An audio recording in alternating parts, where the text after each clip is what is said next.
Recovery Sort Of is a podcast where we discuss recovery topics from the perspective of people living in long-term recovery. This podcast does not intend to represent the views of any particular group, organization, or fellowship. The attitudes expressed are solely the opinion of its contributors. Be advised, there may be strong language or topics of an adult nature.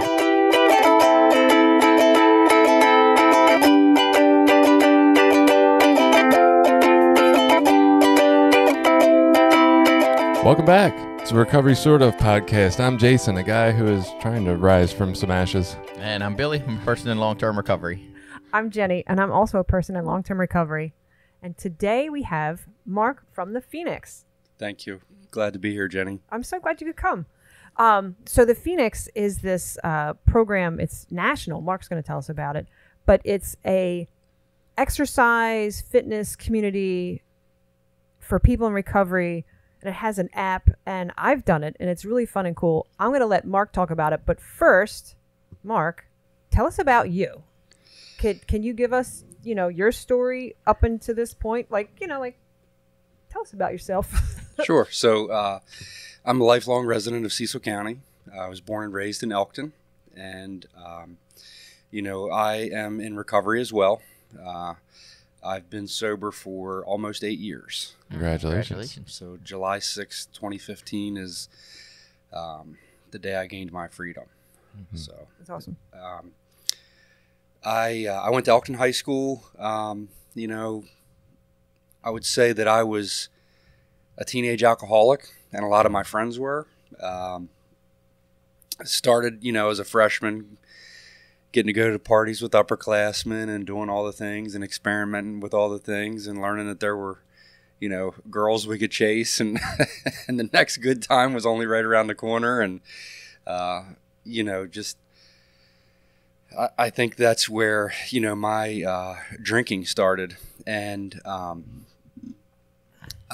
didn't, I was married young. I got married at 21, and I didn't drink a whole lot in my 20s, but in my 30s, I really poured it on. I think a lot of that was due to, losing family members that were really dear to me, not dealing with things the way I should have, and just kind of spiraled on me. And as I look back now, I think I was just unhappy with a lot of things in my life. And, I was doing all the things that go along with alcoholism. So all the bad behaviors, all the dabbling in other things. And, I realized that at some point you're just not being who you really were meant to be. And the decisions you're making are not in line with who your true character is and who you are at your core. I remember as far as my drinking was concerned, just starting to feel health ailments, just tired all the time, grumpy, moody, not being able to be the father, that I wanted to be for my kids. Still very engaged in their lives and active in their lives, but just the quality wasn't there. I felt like crap all the time until I got the next drink. And I started thinking to myself, this is not what I want to show them. And I quit for 6 months. And then went right back into drinking and probably went back 3 times as hard as I ever did. Yeah. And continued to tell everyone else that I knew I was okay. I didn't have a problem. I got this under control, right? That's what right. That's our excuse, right? We always say that. And then, finally, after a turn of some events of me just making more poor choices, my family had an intervention with me.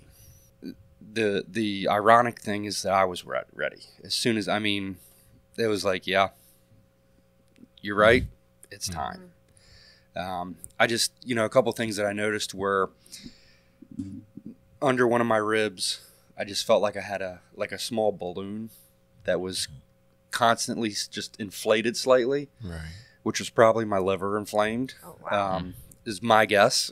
I don't know for sure, but, heartburn constantly, couldn't sleep because of reflux, and then just all the mental things that go with it. And like I said, the misery, the grumpiness, being tired. And, I was always someone that was in pretty decent shape my entire life. Did a lot of weightlifting in my 20s and things like that. And I was getting out of shape, gaining weight, just overall feeling horrible. Wasn't as effective at my job as I wanted to be. And, I said, it's time to make a change. And I went to a couple of AA meetings, and I had an absolutely horrible experience there.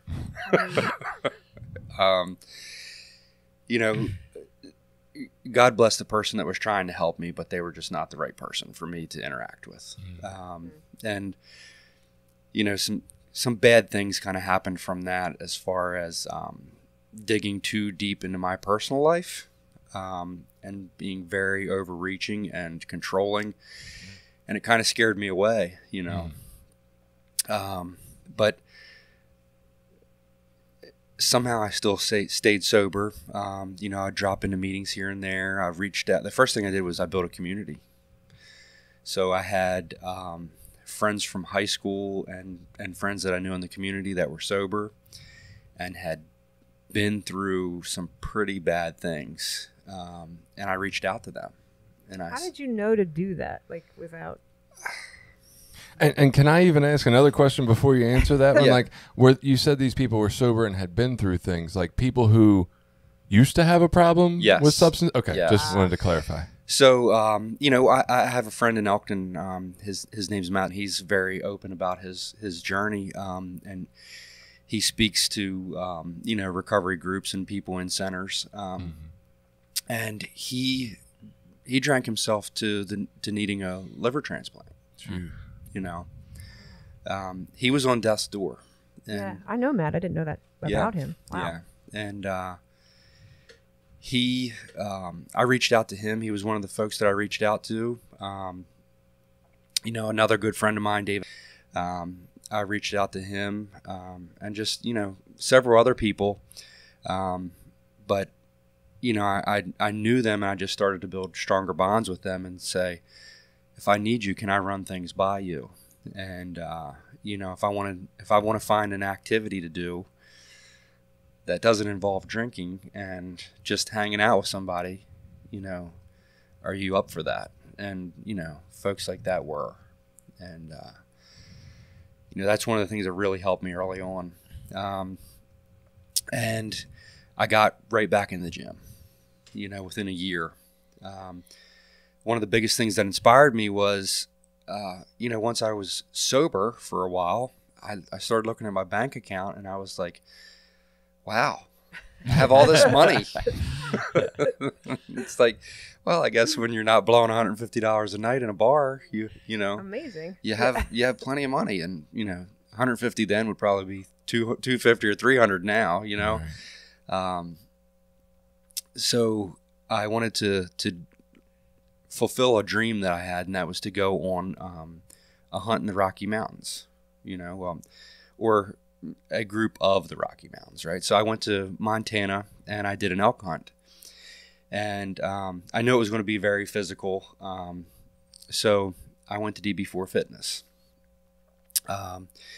My friend Jason Yates, I think you know him, don't you?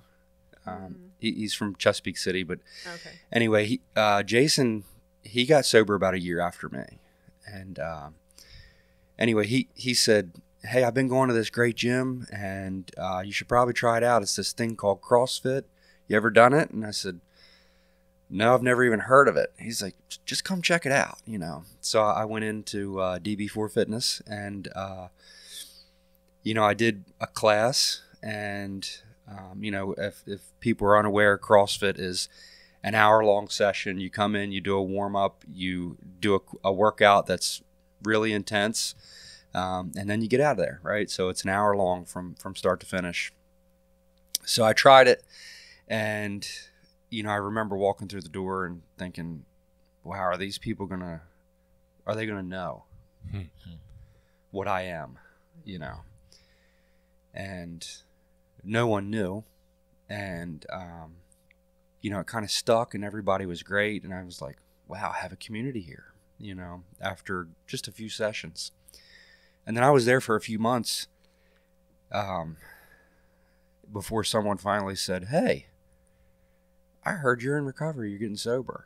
And they were like, "I think that's awesome." And they just turned around and walked away, And I was like, that's, that makes me feel really good. Right. So kind of stuck it out there. That place was very near and dear to me. And then my friend Chelsea, she came through the doors one day. And, I remember seeing Chelsea come in and she was scared to death. And Chelsea ended up becoming probably one of the most talented athletes we had as far as skills with a barbell or a jump rope or even determination to pick up something new.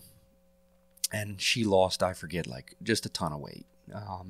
Complete transformation mentally as well, right? Like her confidence level went through the roof. Mine was doing the same thing, And Chelsea then moved back to, I can't remember, she's in Alabama or she's Alabama or Mississippi. She's down south. I'm pretty sure she's in Alabama. And she got another job with a recovery center down there. And then not long after that, she said, "Hey, I got a new job with this place called the Phoenix." And she said they actually have an affiliation with CrossFit. And I said, "Really? Tell me more about that." So Chelsea said, "Hey, it's this sober active community, and we need people to volunteer to coach and offer opportunities for other folks in recovery, or attempting to be in recovery. And all you need is 48 hours of sobriety to take a class or to participate in the activity." And I didn't even think twice about it. I said, "I want to do this," And I went to our gym owner, Dave Blankenship, and I said, "Dave, you heard about what?" I was like pretty fired up. I said, "Dave, you heard about this thing Chelsea's doing? You know my story. I want to do this. What do you think?" And he just said, "Let's go for it.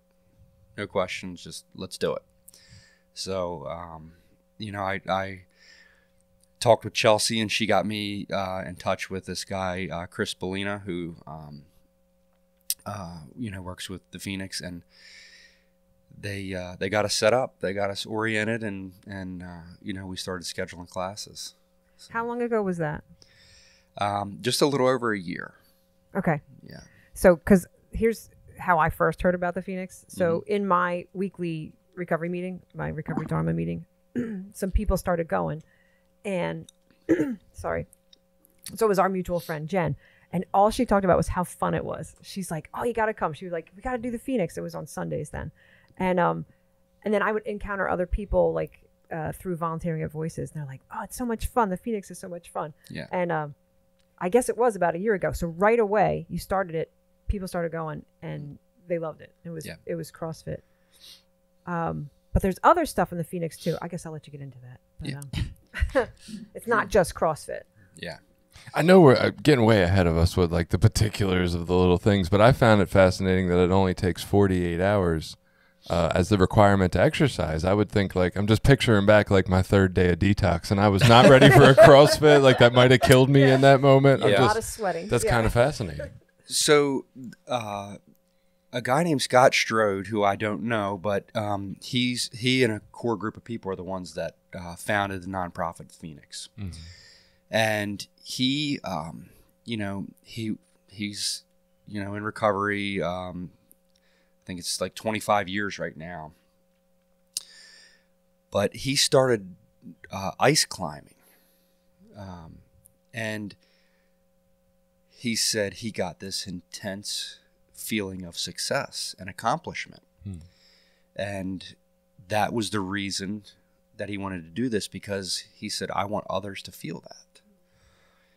And for me, I know that, not just CrossFit, but CrossFit and other things have really helped me in my recovery. But, the thing about CrossFit is that the workouts are really intense and they require mental toughness just as much, if not more, than physical capabilities, right? Because we can design a workout that anyone can do. Right. So there's so much intimidation about the sport because people are like, I can't come in there and throw 200 pounds all over the place, and I can't jump up that high on that box, and I can't climb that rope, and I can't do this or that. Well, a lot of people can't, but we have what we call options, for them to do. They're scaled options. And we make it so that everyone can perform something, and the concept is just to move and try to be better. And the accomplishment that I got through that, and you're doing something that's really intense, and your heart rate's getting high, and you're sweating, and just like everyday life, your brain starts to tell you these stories. You need to stop. You can't breathe. You can't do this anymore. And the more and more you subject yourself to that, the better it makes you. It makes you a tougher person mentally.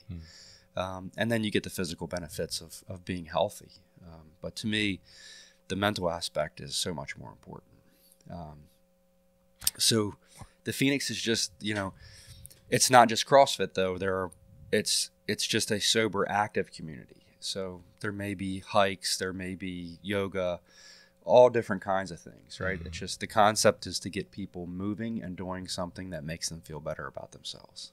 I don't want to come across as somebody who's like negative about this idea. I think it's an amazing idea. Sure. I guess just talking through some of the things that pop out to me, I imagine it would have to be a really fine line to try to walk with people with the thing you're talking about, right? And I guess it's kind of on my mind. Our next recording is on perseverance. So thinking about what you were just talking about, and like for a group of people who, in my understanding at least, we're very hurt and we tend to skew towards like negative self-views and like kind of being hard on ourselves, beating ourselves, over-pressuring ourselves, to walk that fine line between like, this is the healthy side of that line and this is perseverance and like getting stronger versus just beating the shit out of ourselves and like hurting ourselves and pushing it to too far. I imagine that's got to be a tricky thing for people in that world to navigate. And maybe how do you as a coach or the instructor or facilitator in that environment kind of help guide that line? So, when I design these workouts for people, initially I did get some feedback that, hey, you're a little too hard on us. And I had already had it kind of pulled way back. Right. And, so one of the things I did was I adjusted and just made multiple options for workouts depending on what the movements were, and really, really pulled them back to make them much more simple and just, stick with the concept of just get moving a little bit. Right. You bring up a great point though, right? So I know for me as a male who had a substance abuse problem, and now that I've been in recovery for a while, and I always say that there's a difference between being sober and being in recovery, and the more that I've worked on the core of the problem and started to realize some of the things that got me where I was, a lot of that's ego driven. And ego is something that, when we come to the gym, for example, even me now as an athlete that's been doing CrossFit for 7 years, I have to check my ego, right? Because I have to keep myself from getting hurt too. I have my own limits that I have to not push and say, hey, you're 45, you're not 25. Don't be a jerk and put too much weight on the bar, or don't do that movement without doing a proper warm up beforehand. Right. So when I see people come in the doors and, number one, most of the time they're scared. And then number two, I want them to have a good experience, So I try, my goal, I don't know how well I do at this, but my goal is just to have a good atmosphere for them and just to get them sweating a little bit. Just get them moving, take their mind off of whatever's going on, right? There could be a multitude of things that are bothering them that day. And I've actually seen some folks that don't have a lot of recovery time at all. They're very early, or I've had a few folks come in and out and they've disappeared, and like, yeah, heard that they relapsed, and, and then they show back up. And,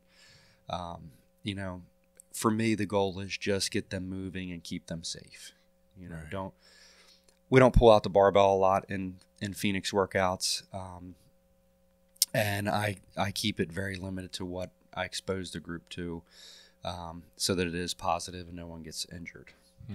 The first class I went to was a barbell class. Yeah. It's the only time I've been to a class where they had a barbell, and I couldn't even lift it. I had to get one of the kiddie ones. Yeah.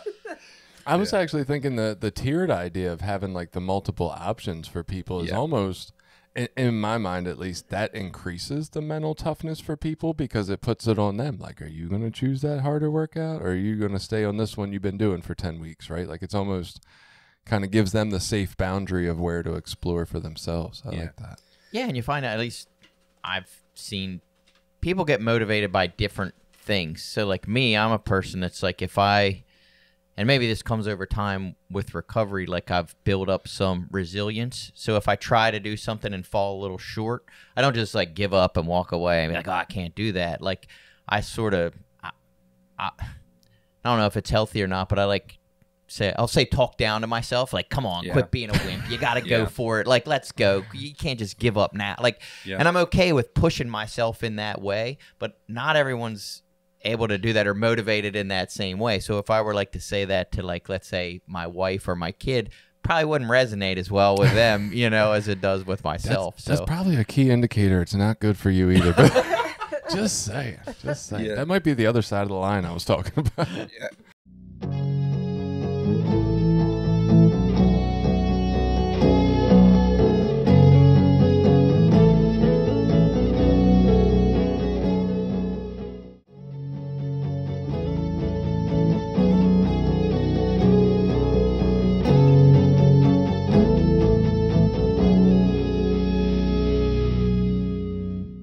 I think you hit on a key word, though, for people in recovery, and that is positive self-talk.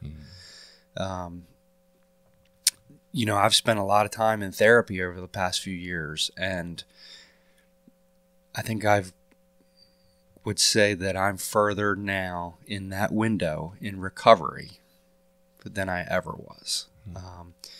And positive self-talk was huge, and not being so hard on myself and allowing myself to fail, and say that happens and it's okay, is really important. I like to call it self-compassion, but same idea. Yeah. Positive self-talk, these messages of like, just realizing more and more how much, pretty much, basically, if I catch myself thinking, I'm pressuring myself in some way, shape, or form to be better somehow, or figure out something, or get it right. And a lot of times, if I really look close at that, I'm trying to figure out some shit that is impossible to know. Yeah. Right? Oh, well, what's the best decision for me to make right now that in 10 years is still going to be the best decision and not have any drawbacks along the way, right? Like, it's just crazy how much I do that. And the recognition and the ability to give myself that self-talk of like, hey, you don't have to know that, because nobody can fucking know that, and it's all right.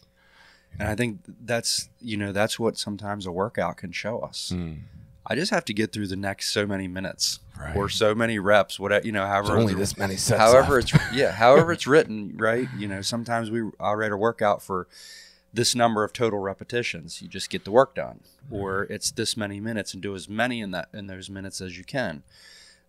And that mental mindset of, I just have to get through this amount of time or this amount of reps is just, it's very, to me, it's very relative to, I just have to stay sober.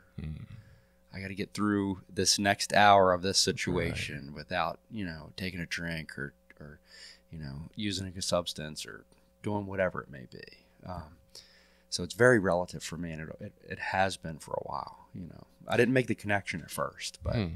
And not to get off the topic of Phoenix here and just go totally with the working out, but it makes me think of like what Billy just said about the idea of what works for him and it might not work for others. And thinking about generally what has worked for me in my life, my father was always big on like, do the thing you don't want to do most first, right? Yeah. Knock the yucky shit out of the way, basically, with food, with anything. Yeah. And so generally in the gym, especially on a goddamn leg day, right? Get the squats out the way first, like do the hard stuff. But there have been days in the times I've worked out, and not many, but there's days I go in and squats end up working better last for me that day. Yeah. Right? So even I need to pay attention and deviate to my own self, when things just feel a little different that day. It's okay. And a lot of times in my life, I haven't had the understanding that it's okay to deviate. Right? It's got to look this way. It's got to be here. It's got to go that direction. To get us back to the Phoenix recovery. So you say they have, more than just CrossFit. It's hiking, it's yoga. Like, would you say it's mostly CrossFit still at this point, or is it branching out pretty well? It just depends on where you are, right? So in this area, we have 2 CrossFit gyms that offer the Phoenix right now. Okay. So I brought the Phoenix to Maryland first at DB4 Fitness. DB4 Fitness has since closed, and I've transferred to CrossFit Equity, which is in the same industrial park, and the owner there, Barrick, and his wife Krista, didn't even question. I said, "Hey, would you mind if I brought this program? Would you be willing to support me in that?" No ifs, ands, or buts. Yes, just an immediate answer. So we've had a couple classes there so far. The folks from CrossFit Petram in Middletown, they came to a couple of classes, a few months back, and they started the Phoenix in Middletown there. So we have that option. And actually, Chelsea and I have a couple of gyms on our list to drop in to get that going. And recently, your friend Caroline, she signed up as a volunteer. And Caroline from the show, you guys know Caroline. She got oriented as a volunteer, and she wants to start doing some hikes and other things like that. So again, it's not just about CrossFit, it's about activities, right? So the biggest thing is that the activity needs to be deemed safe.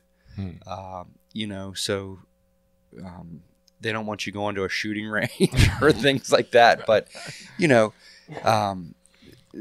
hiking, cycling, just do an event at the park, you know what I mean? Get people together and I saw rowing on the app. Rowing, yeah. There are so many different things. I was thinking of trying to get the movement in shooting. Like, hey, look, Mark, go down and run behind the targets real quick while I'm practicing. That's our movement. Apple. But, and they want the environment to be not just physically, but also emotionally safe, right? And depending on where you are in the country, and now it's the Phoenix has actually gone international. I don't recall which countries it's in, but it has gone international now. So, but depending on where you are in the United States or overseas, wherever they have it, you use the app called the Phoenix, and you pull the app up, and it gives you activities that are within so many mile radius of you. And there are all kinds of things to choose from. And you just sign up and, just show up. It's free. And now we got to pick on the website and the app, unfortunately, a little bit, which I know isn't your fault, Mark. But I was trying to look this up this morning. And when I go on the Phoenix website, unfortunately, right now, I guess it's having some technical difficulties. When you click on Maryland or Delaware, it doesn't show any available classes. But then when you search by location, Delaware's will come up, but Maryland's don't. So I don't know how to... So I don't have one active right now. Gotcha. That might be why Maryland's not coming. I'm getting ready to put another one in. Okay. And I mainly do them week to week to week as I schedule based on my availability. Right. That makes sense. But I try to keep them every other Tuesday at 7:30. Right. So the apps, the classes will show up. They're within a radius, and you just click on it, register, and and attend. It's that simple, and all it takes to get in the door is 48 hours of sobriety. So that's the cost. Do you find that some of these are in like, I don't want to say normal gyms, but the more typical gym with the weights and the weight machines and everything, or are they more kind of out of those gyms and more in the CrossFit gyms and hiking? There are a lot of CrossFit spaces that do this. Okay. Yeah. Is Well, there? I imagine CrossFit seems to be, I don't know, a better way to say this, like easier to like organize a class. Like if you think of people going in, you're not going to have like 10 bench press. Right. Yeah. Everybody places do where bench presses right where now. Everybody can do bench press. So if you're having a group or a class, Yeah. I imagine That makes CrossFit sense. just fits that better because you have an organized, instructed class. Well, and CrossFit is focused on functional fitness. The concept of CrossFit, the reason that CrossFit was, kind of invented, if you would, I don't know what you would say, because there's still a lot of movements that are used in other sports, but the theory behind it was to promote fitness and health. It wasn't really about getting giant muscles or any of that. It was just to promote fitness and health. And there are so many functional movements that we teach, and there's such a variety of things. It's not only physical and used for training, but it literally is fun. There are a lot of things we do that are fun. I definitely think the variety is one of the strengths, because I've gone to, I don't know, maybe like 6 classes, and I don't know that we've done many things twice, and so that's what keeps it fun and challenging, and I'm learning so much. Like I didn't know how to use that, like those big giant heavy bags you like lift it up and throw it over your shoulder, like that exercise. I'd never done that before, so now I know that's an exercise. And resistance bands, like I had heard of them or seen them, now I know how to use them. Like I know a couple moves to do at home. So the education part of how to work out, because I've belonged to the Y for a couple years now, but I have like barely stepped foot in the weight room because I'm like, I don't know what to do here. But now I feel a little more confident, like I know what to do with these dumbbells and such. So and the sandbag, right? Think about how you can apply that in real life. That's why it's called functional fitness. You go to Walmart, you have a big bag of dog food you need to take home. Seriously, you go through the movie, you squat down, you get yourself in a good position safely, and then you get that thing up on your shoulder and carry it to the car. That's a great example. Thank you. Because when you said functional fitness earlier, I wasn't actually sure what that meant. Now I get it. Yeah. I'm not going to lie. I was reading through my news feed the other morning, and there was a news article that was talking about, like, for people who work out, moves you definitely want to do as you get older in life, and you want to keep your movement, able to get up off the floor and stuff like that if you get down there to play with your grandkids. And, like, for the first time in my life, I was like, I actually kind of want to read this and learn this. I've never cared before, but maybe I do want to be able to get up off the floor. Maybe that's important instead of just squatting stuff. And it was funny. So walk us through, Mark, if you don't mind, what it would be like if you heard this episode and you said, man, I want to try this out, and you went to a typical Phoenix event. What would that be like? What are you going to expect? So we run a standard format, right? Everyone's going to show up. We're going to get together in the beginning of the class, and we're going to go over the rules of the Phoenix, which, they're pretty simple. It's just safety, community, recovery, those kinds of things, how to behave, just, like I say, pretty simple. And then we always do an icebreaker question, right?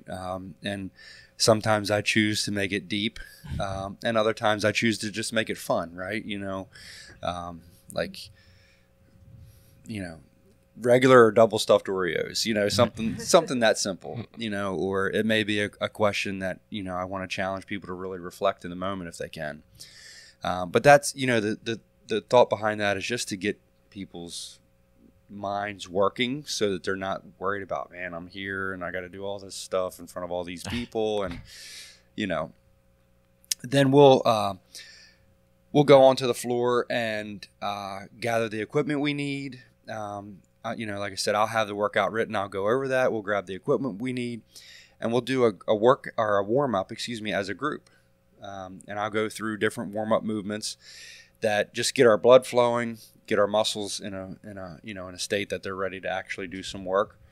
And then I'll do some instructional things to show the movements that we're doing. and break the movements down, and show them, hey, this is a progression. So if the ultimate goal is we want to get to this full movement, but there are 3 steps that it takes to get to it. And if you can't get all the way there, then just stop at step 1 or 2, right? And do that for the workout, or we'll give you something totally different to do.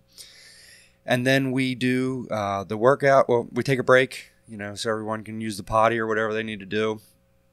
And then we go through the workout, and then we clean up together, do a little stretching, and we get a picture of everyone holding the Phoenix banner, and we're out of there. So, it's an hour. A picture every class? Yeah. Group picture every class? That's interesting. Yeah. Yeah, I guess it's not an anonymous program. No. Yeah.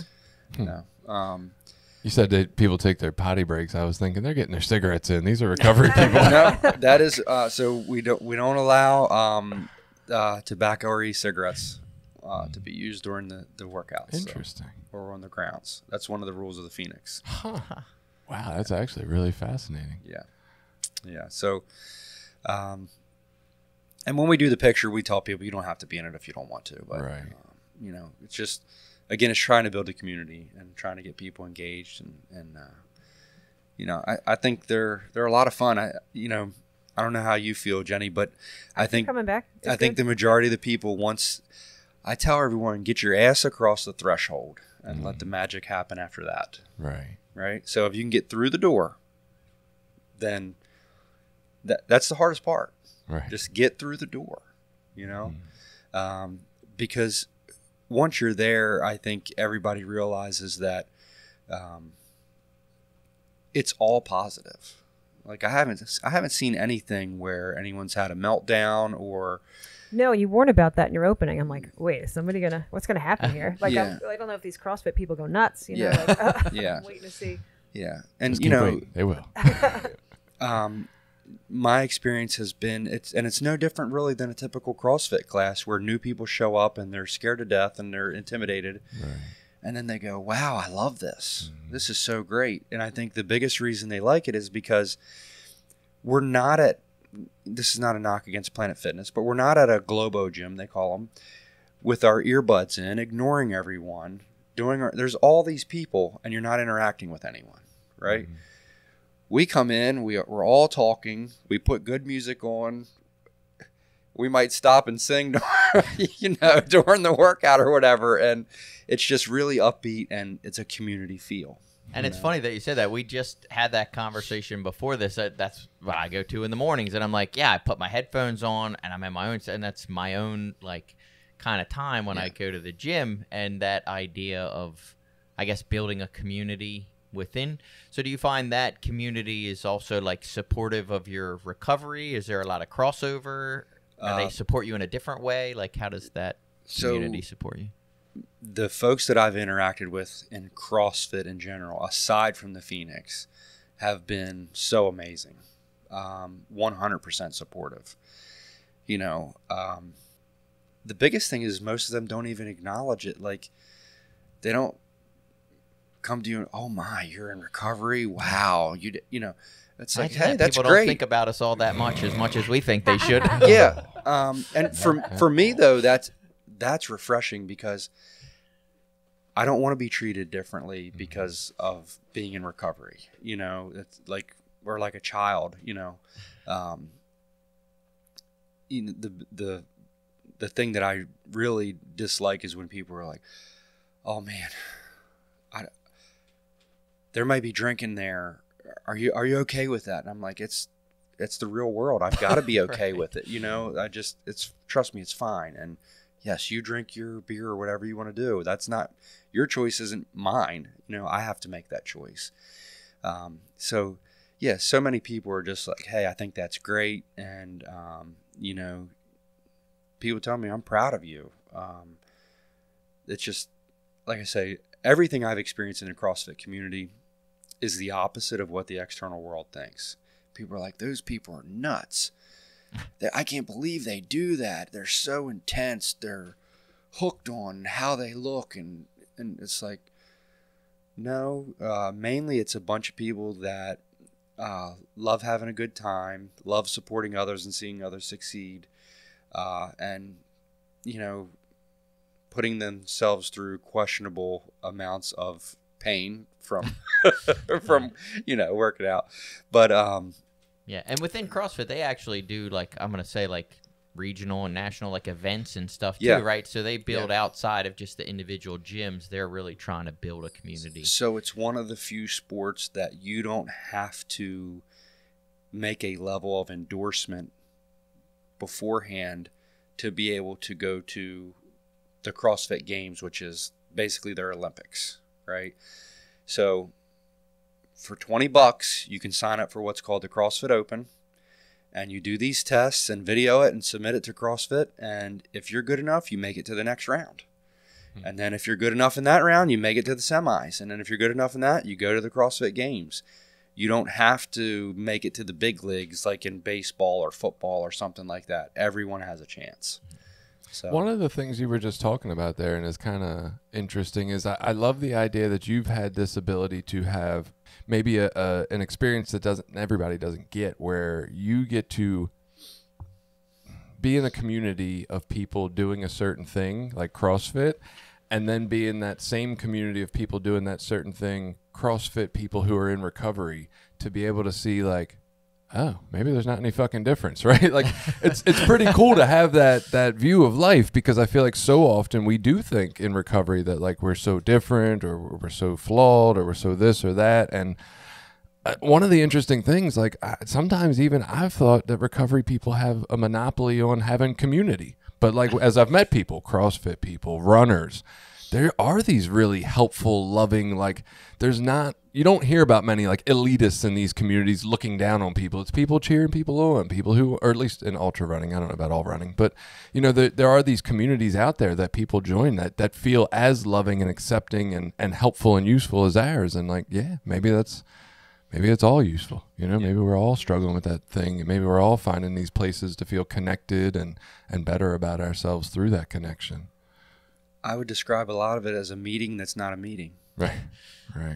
Right. And a meeting that doesn't refine itself to people in recovery.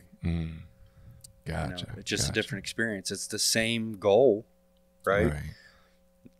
Not staying sober, building community, and keeping yourself active and having positive interactions with people, right? The goal in CrossFit's not staying sober, right? But all of the elements of it and all the interactions are the same as a meeting. All the things that work for recovery. It's exactly the same. Also work for life improvement elsewhere. Yeah. That's good. That's good to know. I'm curious, Mark, is your position and are all general positions of people, are they all volunteer spots? Yes. Okay. Yes. I mean, you can apply and work for the Phoenix, but I'm just a volunteer. Right. Yeah. What would it look like to work for the Phoenix? Do you know much about that, or? I don't know a whole lot, but okay. They're just.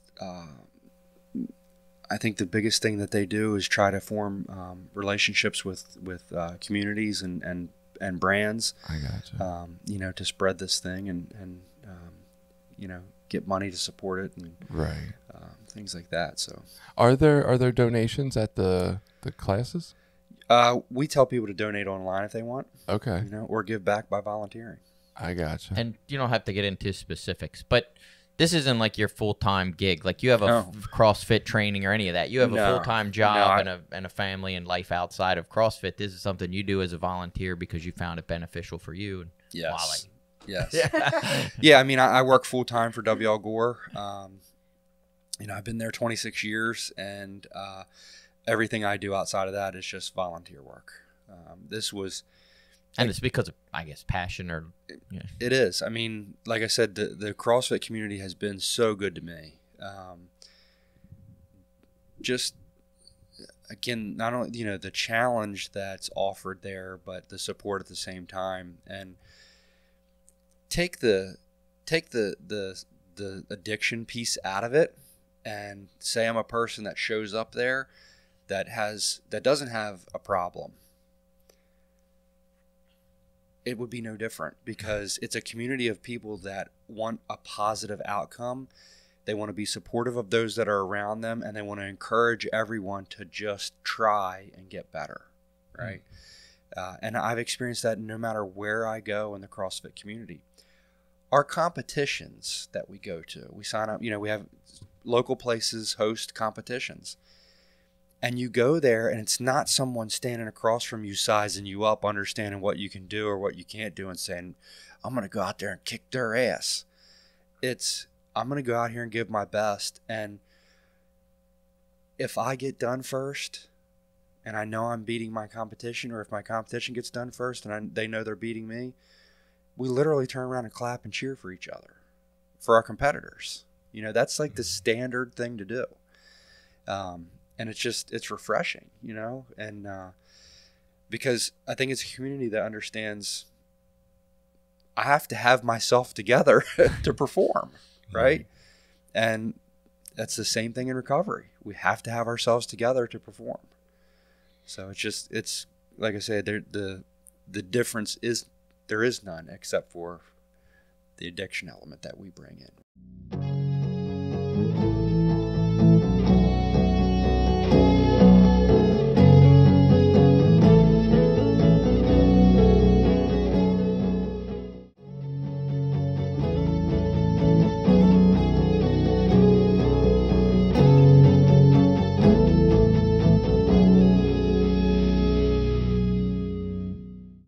And I imagine doing a lot of those competitions. I mean, I just think like you must build like some humility because you're not going to win every time. Some like resilience to like keep pushing through stuff when it's hard and to not give up. And that, like I said, that positive self-talk, like being okay with falling short or failing, being like, hey, that's okay. Like I'm not a piece of crap and I don't hate myself. Like all that stuff we do, at least for me, in my addiction was like low self-esteem, low self-worth, not wanting to try anything because I might fail. Like through exercise, we build some muscles to counter some of that thinking. Yeah. So, I've been very competitive my entire life. And I've also been fortunate enough to be very successful in a lot of things I've, gone into.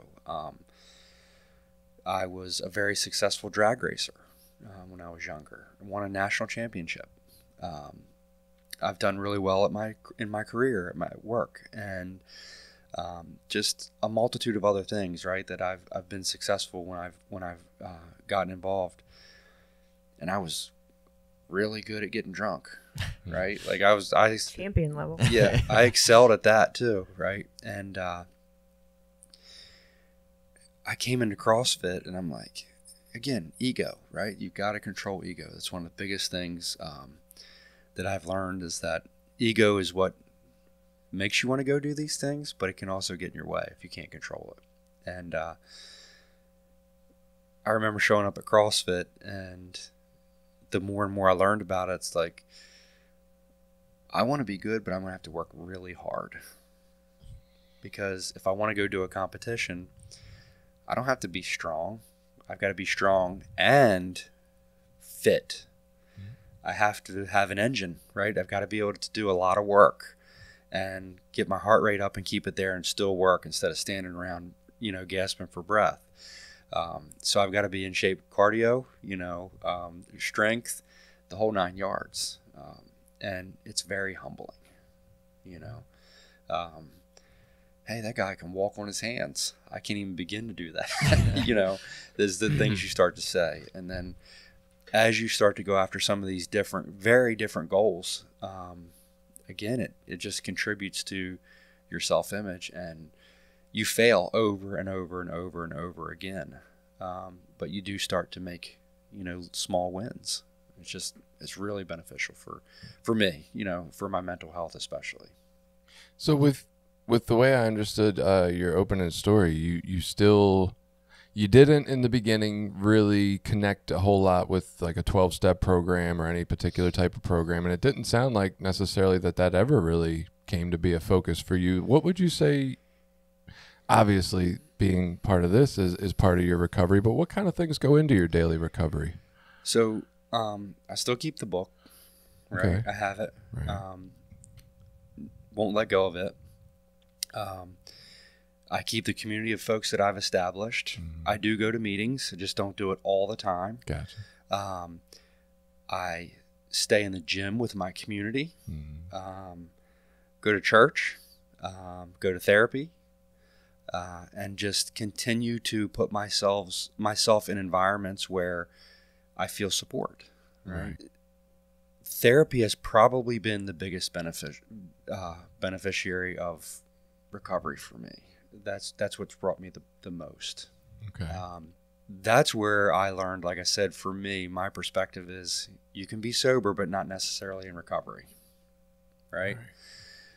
So learning to deal with the things. Why did you start drinking? Why did you keep drinking? What was going on? Right. The drinking and all the things that went with it were the symptom. They weren't the problem. And the more I've dug into that, the more I've become so aware of why I got where I was and how I'm never going to get back there.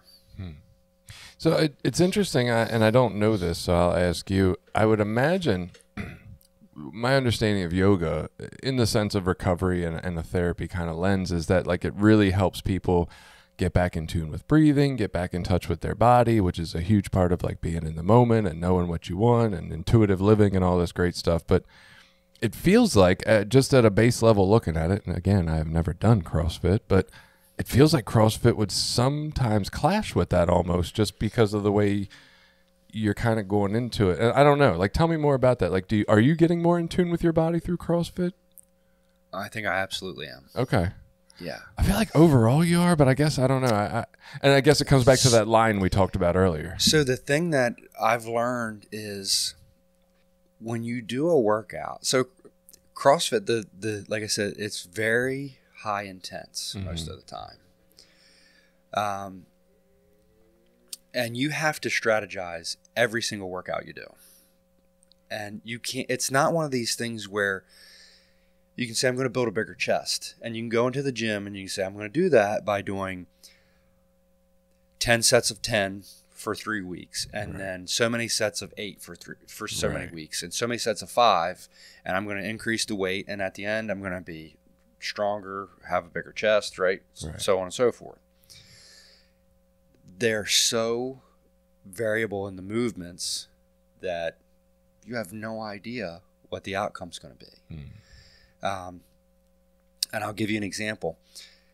We had, like I said, I mentioned the CrossFit Open earlier. It's the start of the season, and they release the workouts on Thursday, and you have until Tuesday to submit a score. Well, Monday evening. They released one this past year that was called, you had to do 2 movements.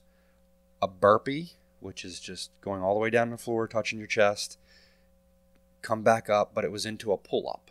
So you had to do it under a pull-up bar. So you do a burpee, come up, jump up, grab, pull yourself up, chin above. You had to do so many of those, and then just shuttle runs. 25 feet down, back, reach down, touch a line. I did that workout 4 different times because I was unhappy with my score. And I changed my strategy every single time, and I got better and better and better and better. And if I would have done it one more time, I think I could have gotten it even better result. Right. Because you don't know, you can't always determine what's going to impact you the most physically, right? Or mentally. So there are so many other workouts that we do. Like I said, it's so much variety. You might go into it and think, oh, I'm going to nail this. I know exactly how to do this. And then you realize 30 seconds into it, oh man, I made a mistake and I started this way too fast and I'm dying already. And it's like, I've got to make an adjustment quick, or I'm not going to make it, 10 or 12 or 15 minutes, whatever the workout length is, or through the number of reps. So yes, you learn a lot about your body. And the other thing that you learn is a lot about your brain. And I notice for me, when I'm struggling in the gym, I'm struggling in life. And the more I can push myself in the gym and mentally tough it out, the more I can push through in life. How long have you been doing the coaching or the Um, facilitating, I guess? I don't know the right terms. So with the Phoenix, just, a little over a year, but I coached for about 5 at DB4 Fitness. Oh, okay. Okay. And in CrossFit, so you mentioned like the Phoenix is every other week, so Yeah. once every 2 weeks. Yeah. I mean, that doesn't seem like enough to stay fit. What is like a normal? So like I try to go exercise every day in the gym, do like standard weight training. What's like the normal regimen for CrossFit? Is it every day or every other day or? We try to there tell one? people Yeah. if you can get there at least 3 days a week, that's great. I go 5 to 6 and take one full rest day. But we have classes, every day of the week, different times, morning, midday, evening. So there's plenty of options for people to take regular classes, So with the Phoenix, it's every other week just because of the limitation of the number of people in the area? Yeah. Okay. Yeah. I mean, what I'm trying to do is get it to take off a little more, get some more participation. If we get more participation, that means, I have more people that are interested, and I'll look for more opportunities to have more classes, Right. Do you find that that's a hindrance when you talk about building this community, maybe just in this area, so to speak, that with the every other week it's harder, or maybe with, you haven't really had steady regulars come in and out? Or? Yeah, it has been tough to get regulars. Okay. I think that, a lot of folks are attending meetings in the evenings. Try to do our best to not interfere with that so that we offer options.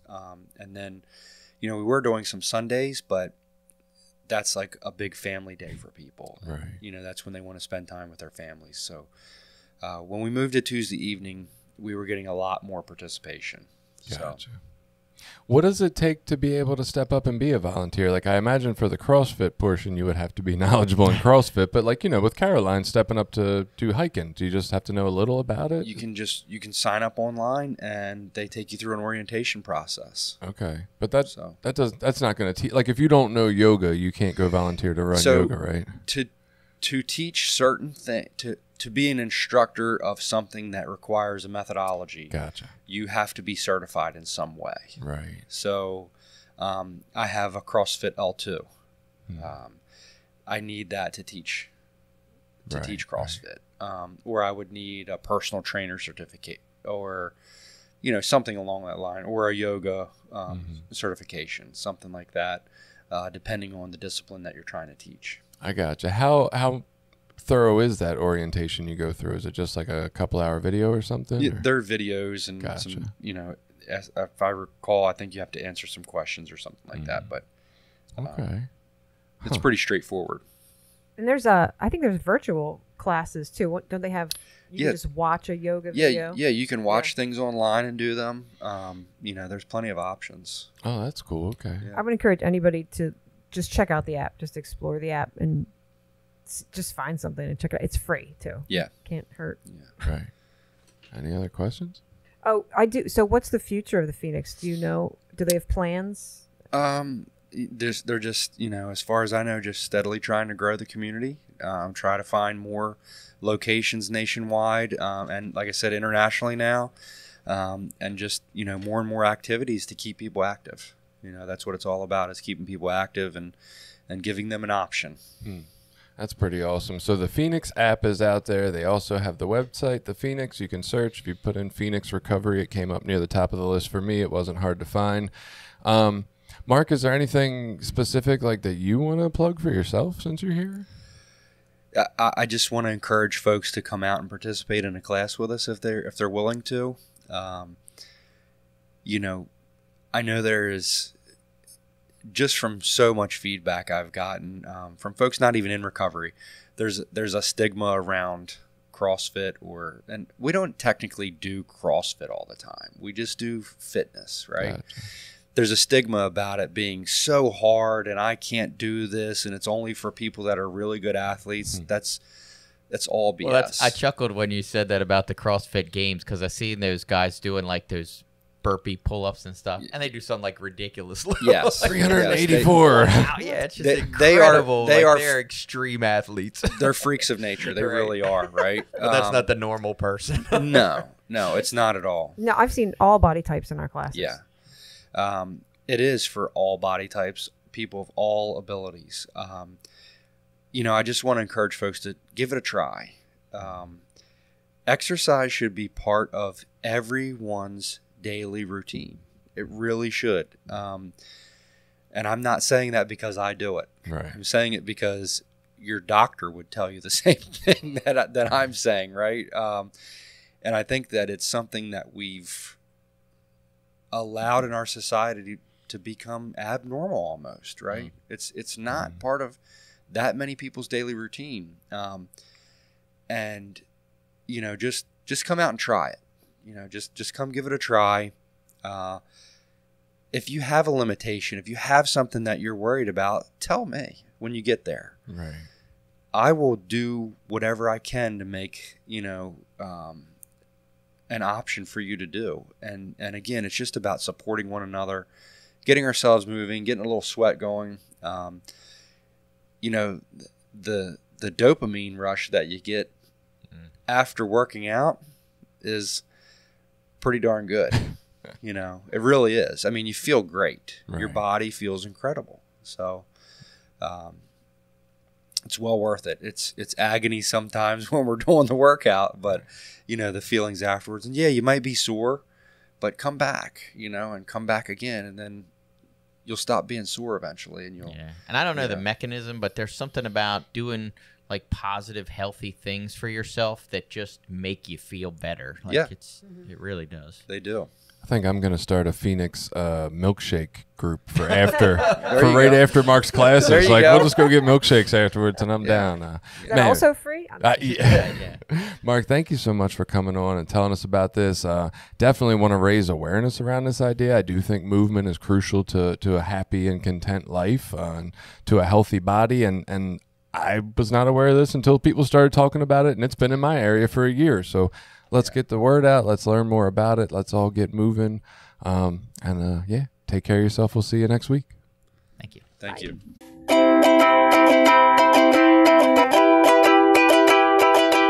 Did you like this episode?